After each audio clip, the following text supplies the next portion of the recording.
Good morning. Thank you so much for joining us bright and early here at 10 a.m. For those of you just waking up with us in secondary land, middle and high school land, we're so happy to have you with us this morning here on Tuesday. We've got another great session for you today. This one is a legal panel, and it's going to be having some people who are going to be sharing their careers with us and how they got where they are today. So with that, I'm going to introduce my friend, Kaylin, who is going to introduce our lawyers, and they're going to introduce themselves as well. So with that, Kaylin, take it away. Good morning, John. Thank you so much. To everyone who's here this morning, you are in for quite an experience. We'll have some really interesting conversation among some rock stars in the legal industry. So I'll have each one of them introduce themselves this morning by sharing their name, where they're currently joining us from in the world. And then I'll ask each one of you, if you were to write an autobiography, what would the title be? So I'll start with you, Chris. Hi, good morning, everyone. I'm Chris Chimicles. I'm the president and CEO of Angian Group, which is headquartered in Philadelphia, Pennsylvania. We also have offices in Florida and in London. How did I find myself in the career that I have? Angian is a company that specializes in processing claims and distributing funds in the U.S. From class action settlements. And to give you an idea of the scale of that, we'll probably process somewhere north of 20 million claims in varying different types of class action settlements this year. And since we're processing those claims this year, we won't distribute all the funds this year, but we will distribute somewhere north of $8 billion in settlement funds to people across the United States this year. So that should give you an idea of the breadth and scale of the operation that we have. And we work with law firms like Harris and Tom's and Gabby's firms in the United States and in Europe as well. I started off, I think, a much more traditional career path. I studied history and economics in college.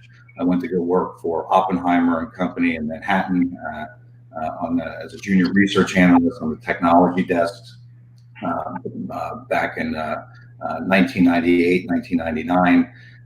Then came back to Philadelphia, worked for a boutique investment bank doing municipal bond underwriting. Went to business school, and when I got out of business school, that's when things sort of really started to change for me. I ended up working in a specialty finance group at a bank called Wachovia Bank, which no longer exists. It collapsed in 2009, which I had nothing to do with. I'm happy with it. I ended up working in a specialty finance group that specialized in investing the funds that came in from these class action and mass tort settlements. And then within that, we ended up working with companies like mine that I founded about 6 years ago. I always had a little bit of an entrepreneurial bug in me, and I was enjoying a nice trajectory, what I would call a much more traditional career path. But I just wasn't personally content being one of 180,000 employees. I wanted to do something and build something on my own. So I started down the road of working at the time for what was one of my competitors, rolled my sleeves up, learned the business inside and out. And then long story short, when I saw an opening to start my own business, I did. We have about 75 employees in varying capacities now in the US and in UK. And we enjoy excellent working relationships with some of the other folks that are on this webinar panel. And I think that's sort of it in a nutshell. If that's okay. Well, you did a great job introducing yourself, Chris, but I'm gonna have to give you probably a B- because you didn't answer my one question, but that's okay. About your autobiography, I'll come back to you. Okay. Come back to me. And I purposely pivoted off of that because I haven't thought of anything yet. So just give me an opportunity. Okay. I'll come back. No worries. No worries. First. Who's next? Harris? Sure, Kaylin. Hi, my name's Harris Pogust. I am an attorney, and I live outside of Philadelphia, Pennsylvania. I have a law firm here in Philadelphia, as well as I am partners with the two people you will hear after me, Tom Goodhead and Gabriella. I've been a lawyer for 37 years. I'm kind of old. And so the main focus of my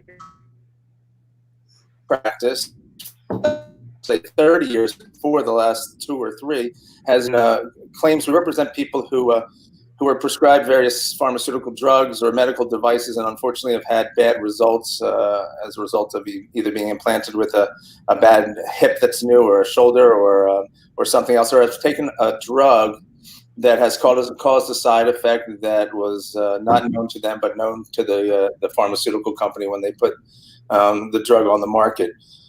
Several years ago, I was introduced to Tom Goodhead below, and my world travels began at that point. My frequent flyer miles increased dramatically, and we started a global law firm, and with Gabriella as a partner, and 2 other gentlemen who aren't on today as a partner, and we have offices in London and Liverpool, and in 2 offices in Brazil, and office in Amsterdam and in Miami,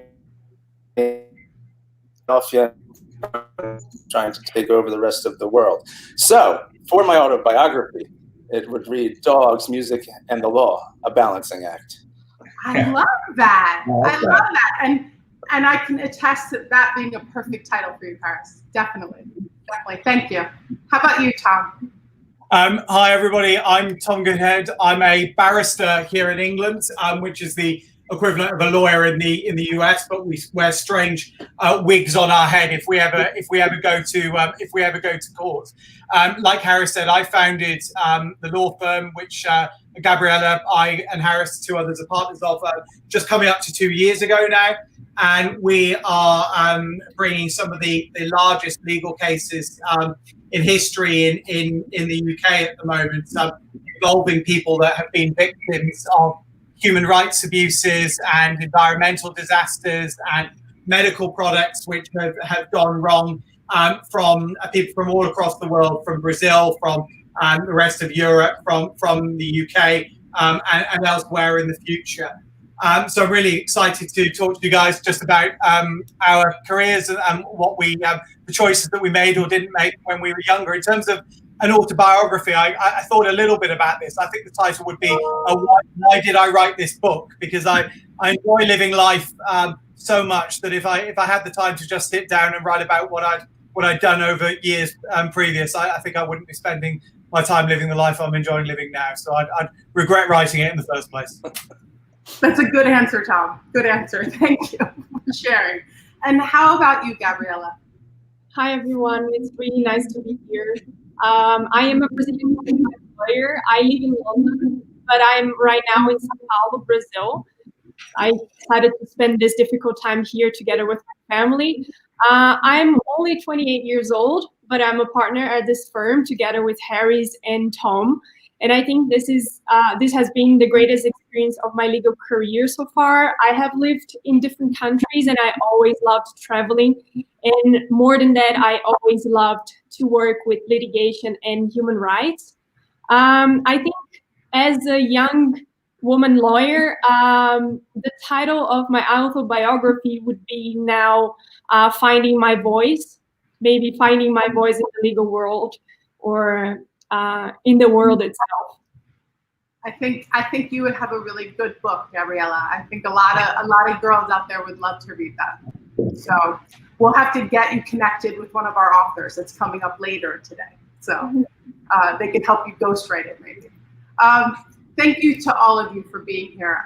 So just to kind of get our bearings, kids that are watching right now in middle and high school. So maybe at that time you did know you all wanted to be in the legal industry or in some form of way. And I know, Chris, that you're not an attorney, but that's supporting that, right?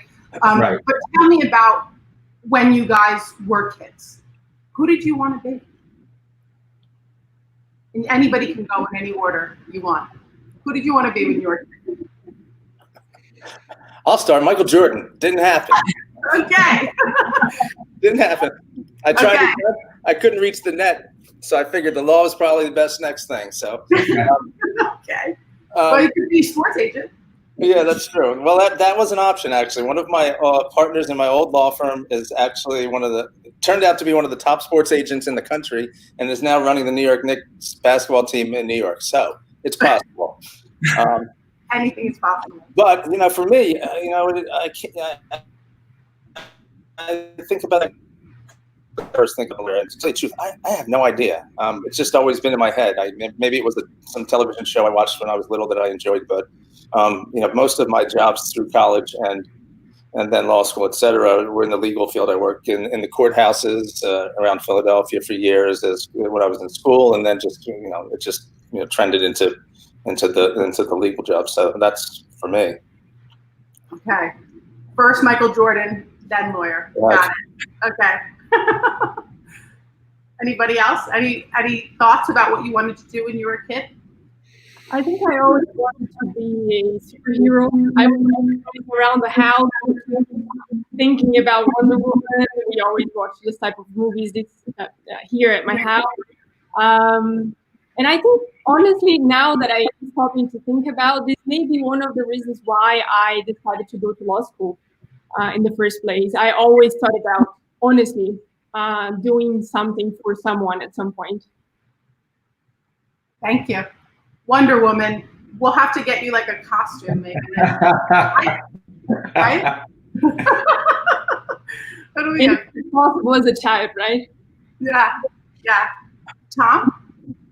I was always a really weird kid. I was obsessed with becoming prime minister, which is the equivalent of president in the US. So I think ever since as young as I could remember, I wanted to do that. And there's nothing has changed. Nothing has changed. So that's wonderful. And Chris? It's funny because my father was a lawyer and still is a lawyer, practicing attorney, but was always very active in politics. And I grew up around with a lot of exposure to a lot of politicians. I worked on political campaigns in summers, and I really thought that was a path maybe I would want to pursue. But life has led me to where I am. But much like Tom, I had a penchant for politics, and who knows? Maybe I'll sell my business, and one day something I'll still pursue. That would be fantastic. Yeah. So let me ask you guys, what was your big first win where you knew that this is what I'm meant to do? I'm the oldest, so I'll go first. I think, and it actually is relevant to what Tom and Gabby and I do today. God, this was a long time ago, 25 years ago. I got a call from a law school roommate who lived in this town in New Jersey called Pittman, New Jersey. They had a situation where a lot of chemical companies would dump their chemicals into this landfill they had there. And they put their chemicals in these 55-gallon drums, huge drums, and then they would bury them in the ground. Unfortunately, the hauler, the person who was supposed to bury the drums, wanted to make money selling the drums, so he would take all these chemicals and just dump them in the ground into this landfill, which ultimately ended up seeping and leaching into this lake where all the people in the town would swim. And ultimately, obviously, horrible health issues arose in the town. And it became when the government started listing the worst environmental sites in the country, it was #1 on the list back in the late 80s. So got involved in that case. We were able to help hundreds of thousands of people who lived in the town. And that's when I knew for sure we were doing good stuff and helping people. And actually it's come full circle, because what Gabby, Tom, and I do now is very similar. And I love that. Thank you for sharing that, Harris, because I think probably the misconception for many kids, especially because of what we see on TV, what attorneys do, right? Or how it's portrayed. They probably don't realize that there are people that are fighting for the people, not necessarily just defending, and we'll put it in air quotes, the bad guy, which is what is portrayed a lot of times on television, that it's defending the murderer, the drug dealer, the whatever, because that's what sells television shows. Law and Order. Yeah, Law and Order, all day long. Anybody else want to talk about their first big win that made them realize they were doing the right thing? It's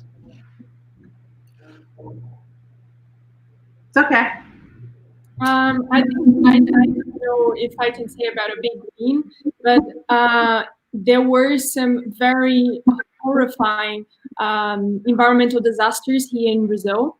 And when I was able to work to help the victims a few years after these disasters happened, or a few months after these disasters have happened, then I felt that I am certainly in the right path. So I think actually I have an image that I could show, and I think you probably could speak to two of those environmental disasters, right, that have happened in Brazil. And I don't know if you want to expound upon that a little bit more to share with the kids and teachers. Just so you know, I did post an article about that if you want to share that in your Google Classrooms. Yes, I will share this part with Tom as well, and Harris, of course, because we're working on these cases since a couple of years now. These two disasters happened in two cities in the countryside of Brazil. One happened around 5 years ago, and it was a huge mining dam that collapsed, and it polluted an entire river, which has around 18,000 kilometers. Not sure how that goes for miles.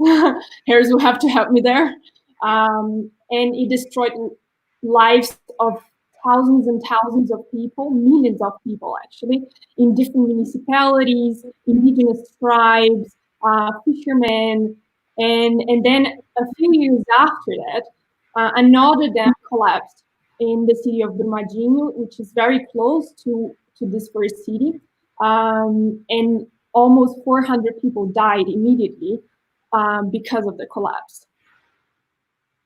Wow. That's something definitely worth fighting for. So I thank you for sharing that, Gabriella. Anyone else want to talk about that? Or maybe even how your company, would be a great question. Oh, here we have a question from a student. How do you deal with a lot of them? I'm trying to read that. John, if you would pull that question up for me. How do you deal with them doing something not that big or very big? So I'm trying to understand that question, and I think maybe it's. No, I was thinking maybe he's saying, what happens if, the person you're representing, doesn't do something that bad or does something really bad? That's kind of what I'm getting out of that question. Yeah, that's an easy question for us to answer. Tom, do you want to do it? Okay. Yeah, so I mean, generally the people that we're representing are the good guys. They're the people that haven't done anything bad at all, and the people that have done something bad, they tend to be very, very big, and whatever they've done bad is very, very big as well. So we're generally bringing representing tens or hundreds of thousands of people who are bringing cases against some of the largest companies in the world.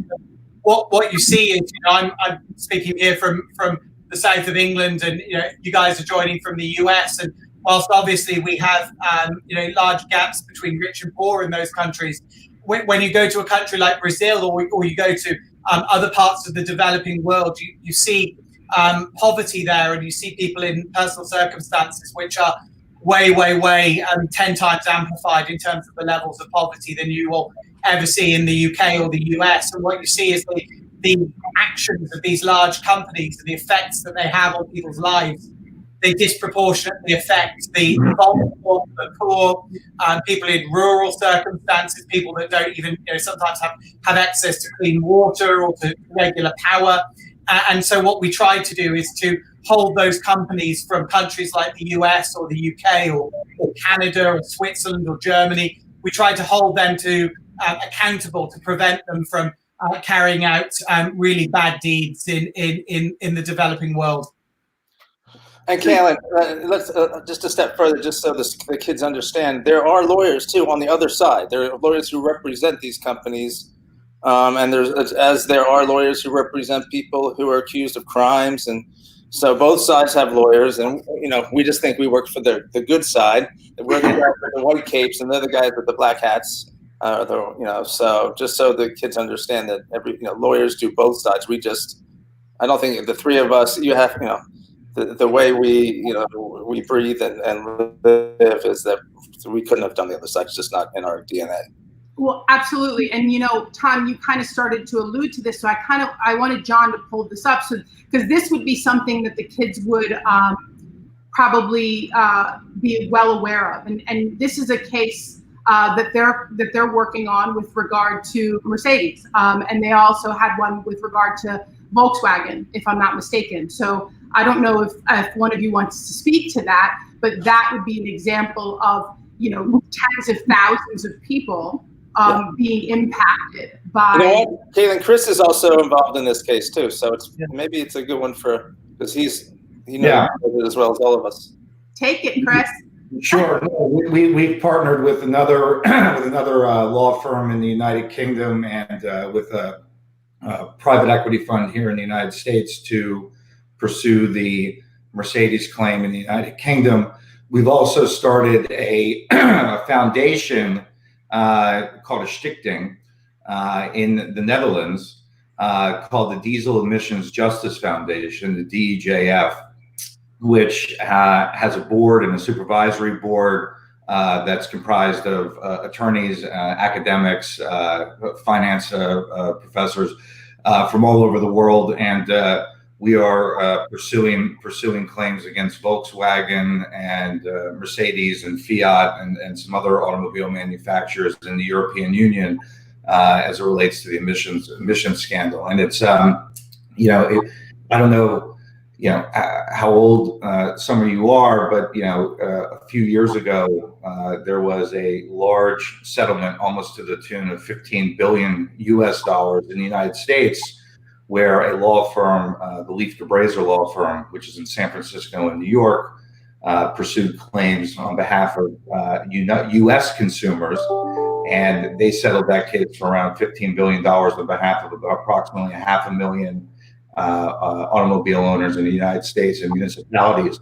And the municipalities were negatively impacted on an environmental level because the emissions that were ultimately emitted from the automobiles here in the U.S. negatively impact all of our environment and the air we breathe, and in cities, rural towns, and everywhere alike. There's been no collective redress in outside of the United States, in Europe, although there's starting to become some settlements have been reached, and all of us, in some varying regard on this panel, are actively involved in those litigations in the United Kingdom and EU. Hey, Kayla, just so the kids understand what the companies did here, because it's really bad. Go for it. Do it. And I did. So we take our cars in to get inspected every year. We have to, you got to make sure that it's safe to go on the road, and it has to pass certain governmental regulations. And some of the automobile manufacturers put what we call cheat devices on these cars, so that when you take it in to get inspected and they put your car on the machine to see how much bad stuff we're emitting into the environment, it would trick the machine into thinking that only a small amount of emissions was going out, when in fact, when the car was on the road, it was spewing out, a tremendous amount of bad stuff that was, that's horrible for the environment, horrible for our health, and horrible for numerous other things. So that's what the basis of the claim is. And it's pretty much not just Volkswagen and Mercedes, but a lot of diesel cars that are sold all over the place. Everyone. Yeah. Thank you for clarifying that, Harris. I appreciate that. So someone has a question. Is it difficult to become? That's an interesting question. I'll take that one. No, it's not difficult. Tom, do you want to talk about what you do? Yeah, no, it's not difficult to become a lawyer. Sorry, I was just saying it's not difficult to become a lawyer. It's probably quite difficult to become a good one. I don't know, Harris and Gabby, what your views are. There are lots of lawyers. It just takes quite a lot of practice to get quite good at it. So practice makes perfect, right? Right. You can, if anybody wants to go to law school, they can go to law school. That's not a problem. It's just, you've got to get good at when you qualify. Yeah, and here in the States, you have to go to, look, you graduate high school, and then you got to go to college for 4 years, and then you go to law school for 3 years. So it's a lot of, I didn't wear glasses before I started all of that, and now my eyes are hard. But but it's 7 years after high school, and then you pass the test and you become a lawyer, and you can go put what they call a shingle on a door and start a law firm. Absolutely. That's and that actually, so this is a great question. If you had a chance to choose your job again, would you choose it again? If you had to do it all over again, would you choose this? I can raise my hand and say absolutely, because the path that this has led me down and the opportunities it's presented, and also equally important, the people all over the world, including the people on this panel that I've had an opportunity to meet and become friends with, and it's been such a rewarding experience. And had I not taken sort of the chances that I did and walked the path that ultimately I did, I never would be in the position that I am. So I absolutely can say that I would have chosen, if I had to do it over, I would choose this again.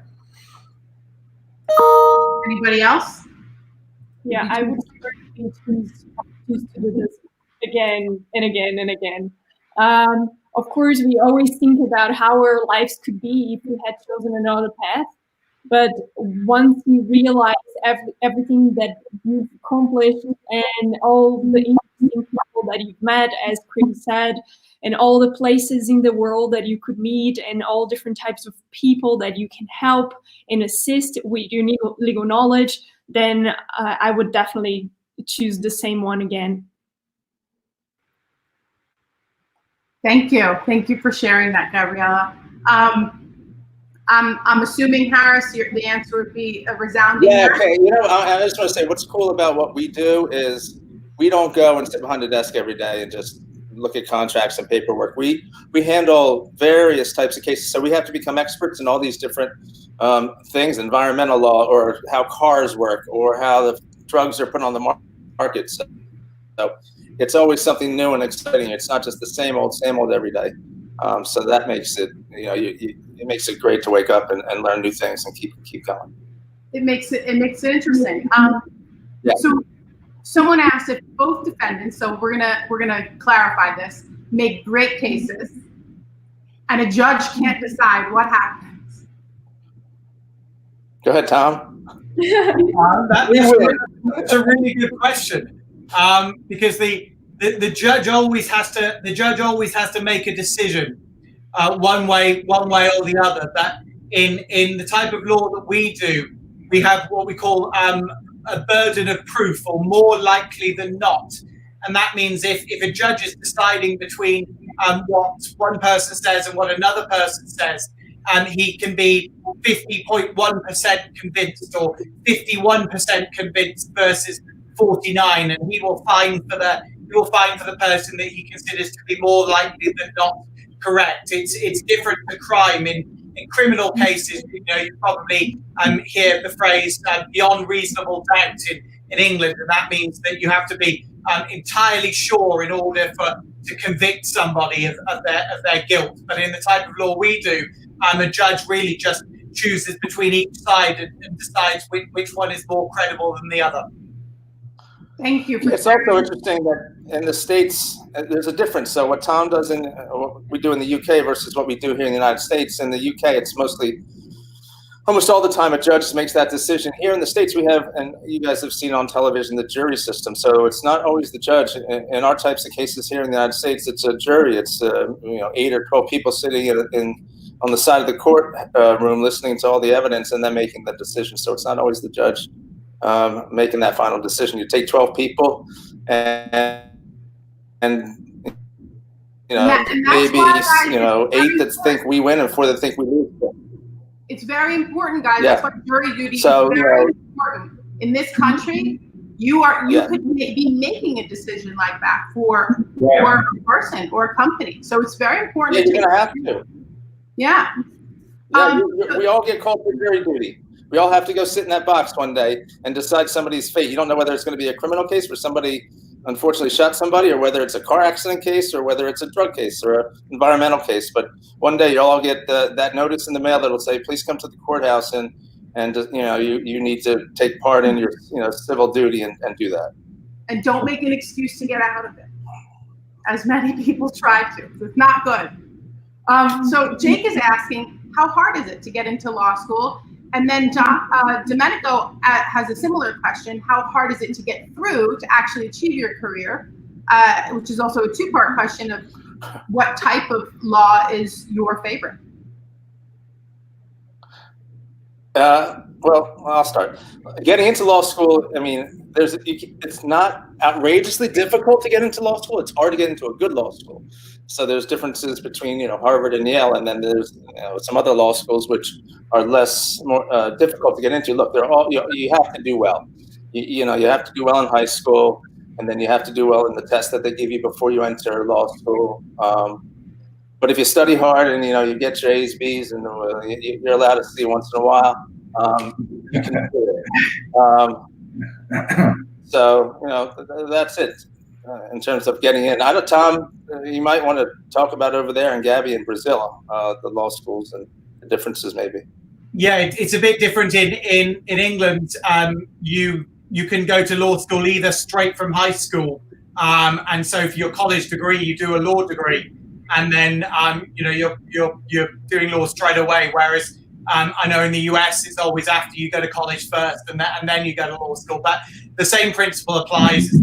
We have a bunch of different law schools. It's not that difficult to get into law school, but as Harris says, that the better the grades that you get, generally the more kind of better reputation the law school has got, and then the more career opportunities that you have when you leave law school. But you know, I know lots of people that don't go to the highest ranked law schools to begin with, and it's the same in the States, and then they do amazingly well in their careers. So it's not all about, you know, which law school you went to or which college you went to at all. So a large part of it's about work ethic is what we're getting to, right? Yeah. I don't know if you want to speak about that, Gabriella, but there is Yeah, in Brazil it's a bit different, because for you to become a lawyer, you have to go through 5 years of law school. You don't do any type of course before. And in Brazil, for you to get into universities, you have to take a very big test. And this is the only thing that counts for you to join law school. So you have to prepare a while before. So most people leave high school and they start preparing for this big test after high school, or they can do it over high school as well. But many people take courses and everything before that, and then they go through the 5 years of law school, and then they take the bar exam. There are, as it is in the United States and in England, in the UK, there are different law schools. There are better ones and worse ones. But of course, I agree completely with Tom. You don't necessarily have to be in the Ivy League universities of your country to necessarily be a very good lawyer. Thank you for sharing that. I appreciate that, Gabriella. There was a great question. Actually, I chuckled. So, John, if you would pull up the one that says, if you got in trouble, which lawyer would you pick of the 4 of you?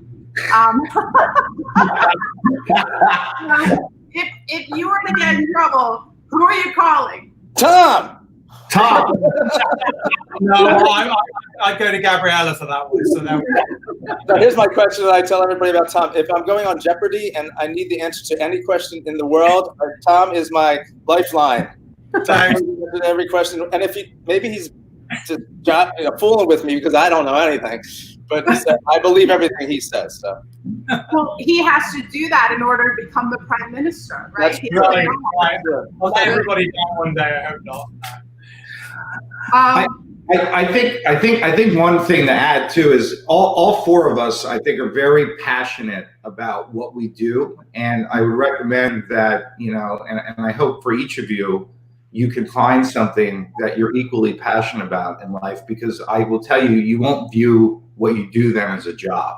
I don't think any of us view what we do as a job. And that doesn't mean that we all don't deal with crap once in a while. We do, and probably every day. But the crap seems a lot less burdensome when you love what you do. So I think if you can find something that you're passionate about and something that you embrace, it'll make you a much more well-rounded and happier and truly successful individual. I love that, Chris. Thank you for sharing that. That's a really nice piece to share, because with every career you will have struggle. So that kind of leads me into a great question for you guys. What obstacle or challenge have you faced that's given you the biggest lesson? Who wants to start? You're lucky they're not students in my class. How much time do you have? I think for me, it's not one obstacle that gets in the way. It's dealing with people who aren't the greatest of people. And we deal with them every day in our lives, and deal with them in work, and you just have to know how to manage people and how to manage the ones that don't think like you or do the wrong things, but they're still in your life and in your work life, and how to put them in a spot where you can still go down the road.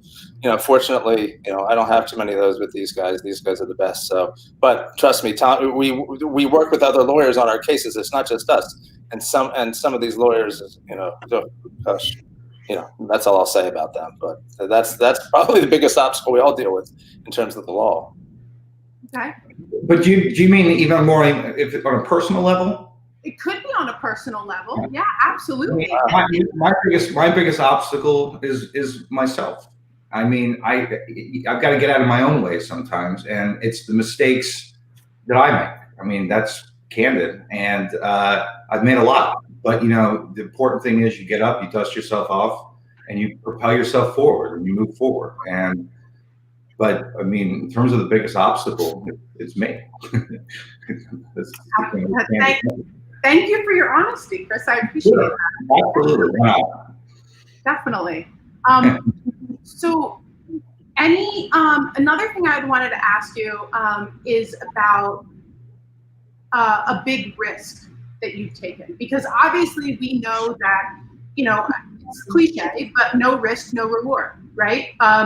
And things don't always necessarily, it's not a linear path in life, right? There's definitely curves in the road and bends.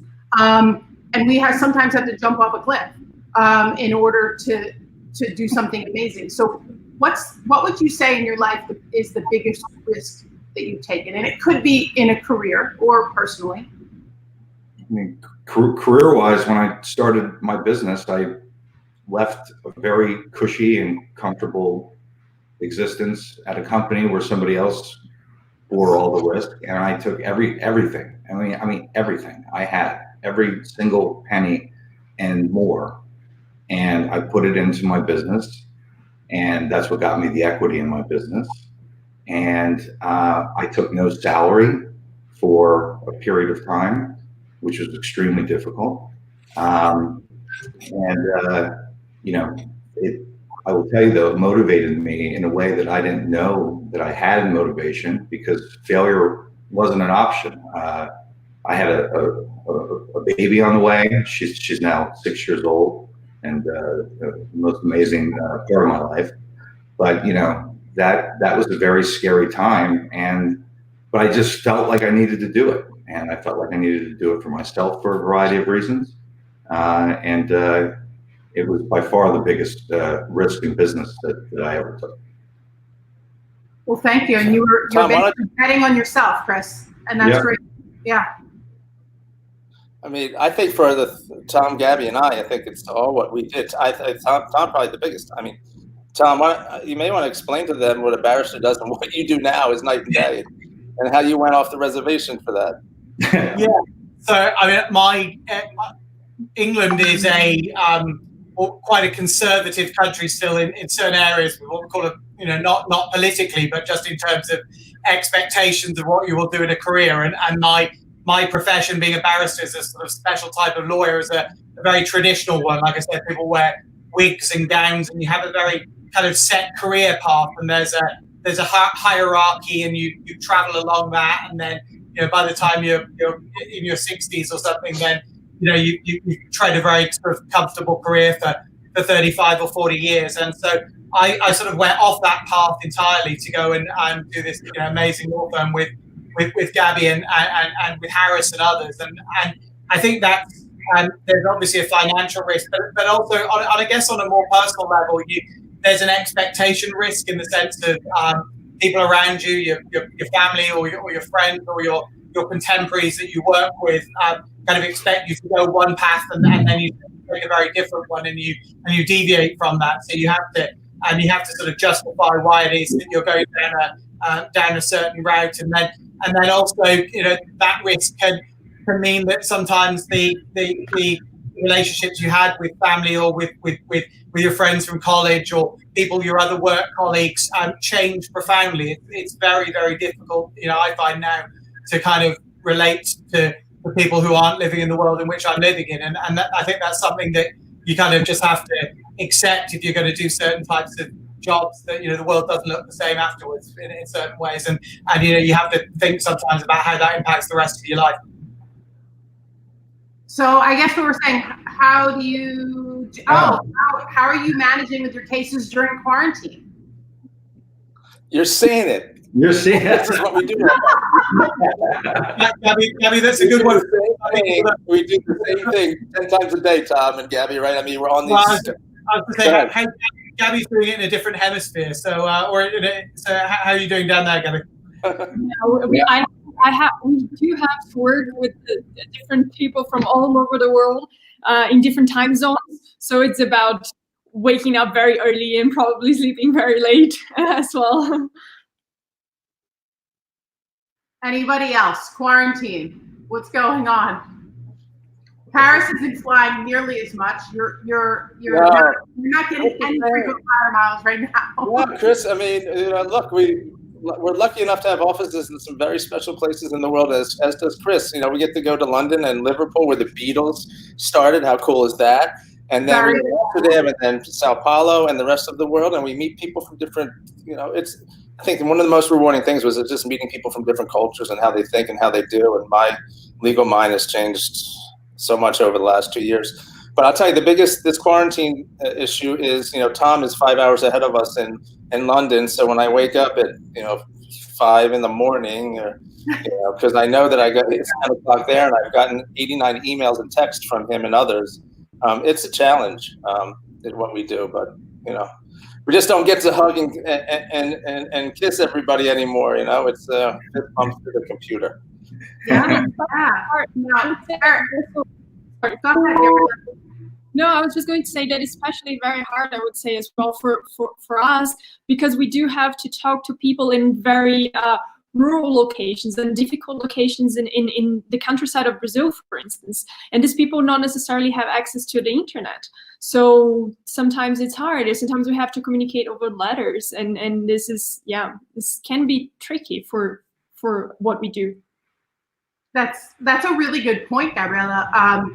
That people are in remote areas who don't have internet access, available sometimes. And the idea, I'm sure, to many kids, communicating via actually like a written piece of paper where you put it in a mail in the U.S. Postal Service or the whatever postal service is probably foreign, right? And that you don't get an immediate response. It's not as slow as like a pony, but it's still slow to them, right? Harris, you mentioned, and I just wanted to kind of touch on this because I wanted to ask you guys this earlier. You mentioned the Beatles, right? So I kind of want the kids to see something that you guys do outside. I'll let you talk about an outside of work passion that you have. Yeah. So what do you do when you're not fighting for justice across the world? Yeah, look, we work our tails off, and you need to have an outlet every once in a while. Otherwise, you can lose your mind. Although we work a lot, but that is what is my outlet, is the piano behind me, and I'm lucky enough to play in a band here in Philadelphia that has a couple of people who enjoy coming to our shows. So that is where I just get lost and forget about the law for a couple hours every so often, and then recharge the battery and get back to work. So that's what I do. I think it's pretty cool that you still play in a band, and I think that that's awesome that you get to pursue that passion. Kaylin's a groupie. I am a groupie. I do. I show up to all the shows. Anybody else outside of work passion that you still do in order to take that break? For me, a good outlet is biking. I love to bike. I find that I get a lot of clarity. I find a lot of clarity. And for instance, I took a 34-mile ride on Saturday. So that's something that's a healthy outlet. A not so healthy outlet, I'm a very passionate but bad golfer. And I've played a lot of bad golf with Harris over the years. So I sometimes leave the golf course though more frustrated than when I entered it. So I'm not sure that's a healthy outlet. Well, out of struggle comes progress, Chris. There you go. Right? I mean, eventually. That's what Harris usually tells me after the ninth. Comes a couple dollars out of his pocket into mine. Tom or Gabriella? Hey, can I say one thing? Yeah, go ahead. Go ahead, Gab. I think for me is reading. I really like romances, and I really like reading. And I try to read the most I can, especially non-law-related books. So I think this is what I would always choose to go for outside of work. It's nice to get away from it for a little bit. So that's a good thing. Yeah. And how about you, Tom? We didn't hear from you. Other than world domination. I used to get away from it, but the problem I found is whenever I have all these resolutions about trying to pick up a new hobby or do something different, but then I realized that that's kind of really boring compared to what the day job is. And when you're doing something as interesting as this, I just kind of tend not to really do anything else at all. I want to find a new case. That's my hobby is finding new cases. Well, you do really good work, so that is a good hobby. Yeah, so it's a good hobby to have. Well, you guys have been a fantastic panel today. And as we kind of close this out, I want to ask you two questions. The first question I want to ask, and a brief answer is fine. If a young person were to come to you and ask you, what's the success, or what's the secret, should I say, to living a good life, what would you say? Well, that's two different questions. So I want to answer the first one because I want to get this in. It's important, and I think none of us would be friends or business associates, but for the fact that we talk to people. We always we see people and we take an interest in what they do, and they take an interest in what we do. Tom and I mean, the fact that we're all together and work together is just one in a gazillion, but the reason is because somebody introduced us, and then we kept the relationship going. And the same with Gabby and Chris and I, and you just talk to people. You're sitting next to somebody in a restaurant, and they look at you and smile, and you say, "How you doing?" Because you never know where it's going to lead. I have a long story about that from a couple months ago that is just amazing. But just talk to people and be out there, and don't be in your bubble, because that bubble will explode and you'll be all alone. It's no good. Cultivating relationships, very important. All right, so we'll then. I think Harris kind of said it best for everybody. I'm not gonna, he is the oldest of the group, so he's the wisest. I dye my hair this color, guys. I dye my hair. Listen, Harris, you being able to play in a band till all hours of the night, you get major kudos. There are a few people who could do that. So listen, you'll not get anything but kudos from me. So we're going to close this out, and as we do, I want you to think back to when you were in middle school or high school. There is definitely an awkwardness to navigating those teenage years, feeling really compelled to conform to the masses.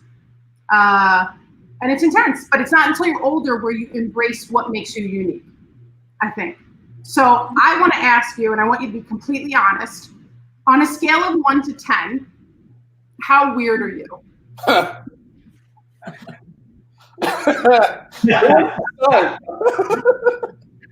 12. Honesty. You're the most honest guy. I love you. You're honest.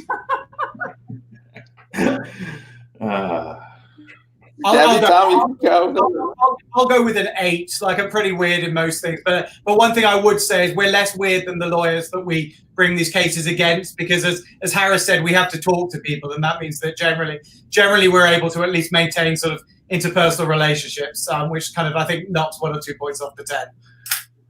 Absolutely. Gabriella? I have to say 8 or 9 as well. Yeah. I'm very weird since very young. I always liked weird things. I'm always reading a lot. Always, I think with this, this goes back a bit to what Harris was saying.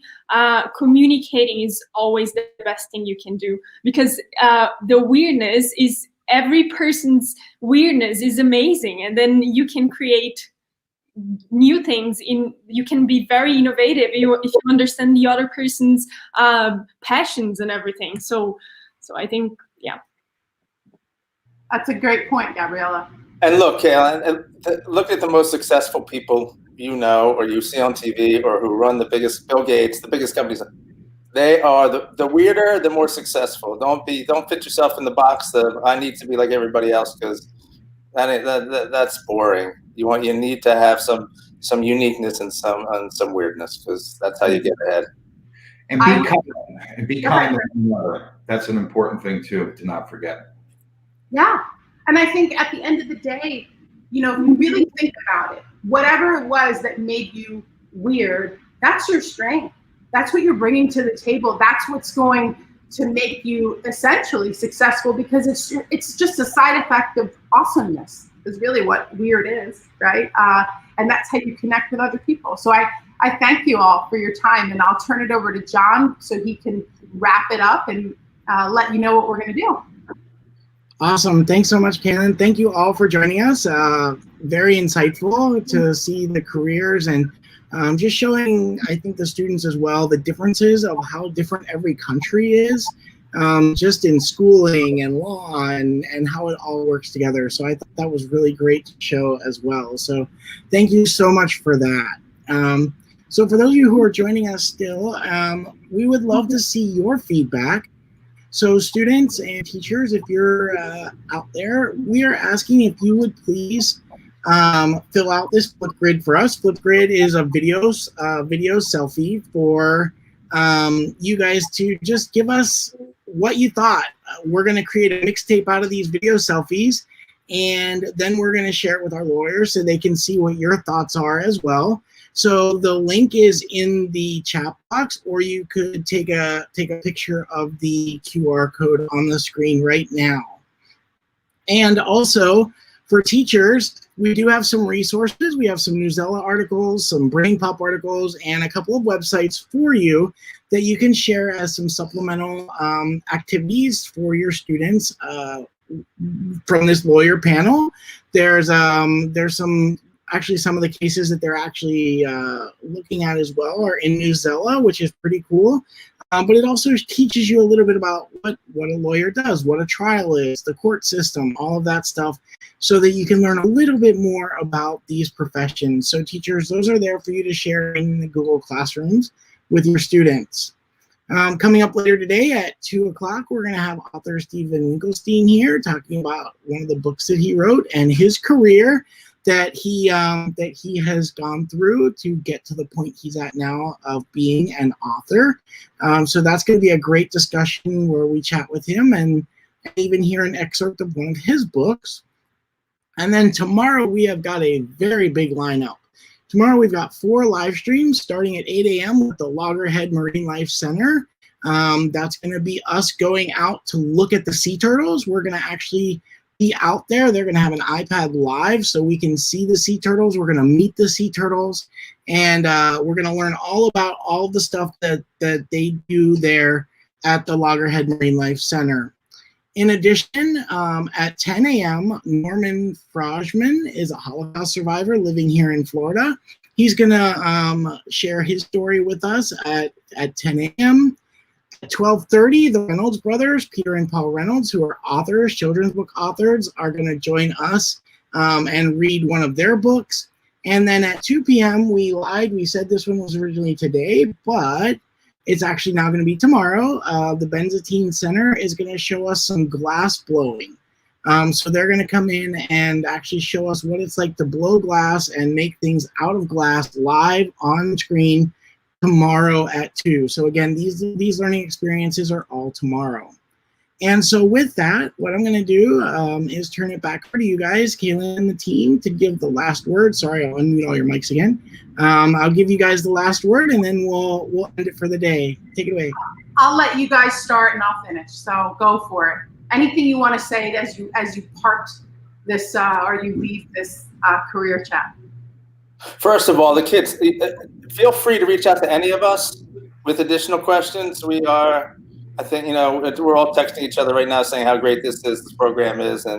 And look, I wish I had this in high school, because, I just took a shot at being a lawyer, hoping it was going to work out. So we're our information's on the internet. Please reach out to Chris or Tom or Gabby or myself if you have any questions or needed advice in the next 2 years, 3 years, you're applying to law school, whatever it may be. We're around. We're not going anywhere. So that's from us. Thanks, Harris. And I was just going to say, embrace international opportunities when we're all done on the other side of coronavirus. Hopefully, the world is a very big place. And 3 years ago, I'd had no idea I'd be down in Brazil or speaking to some of the leading lawyers in the States or anything like that. So whenever you get a chance to do something internationally, whether it's in high school or in college or even just traveling to yourself, like I spent a lot of time just traveling without any purpose at all, and that's just an amazing thing to do, and do it when you get the chance, when they present it to you. Thanks, Tom. And I would say take risks, discover what your passion is, and go for it. I think this is the best advice I could give. Thank you, Gabriella. That's great advice. Great advice. And Chris? Yeah, what Gabby said, I agree. Find things that you're find things that you're passionate about. Feed those, and that'll make you a well-rounded, successful person at the end of the day. Well, I thank all of you for being here today. I know you're super busy, so allocating that time really meant a lot to me as well as to the kids. And I hope you guys have a fantastic day. Enjoy. Bye. Yeah.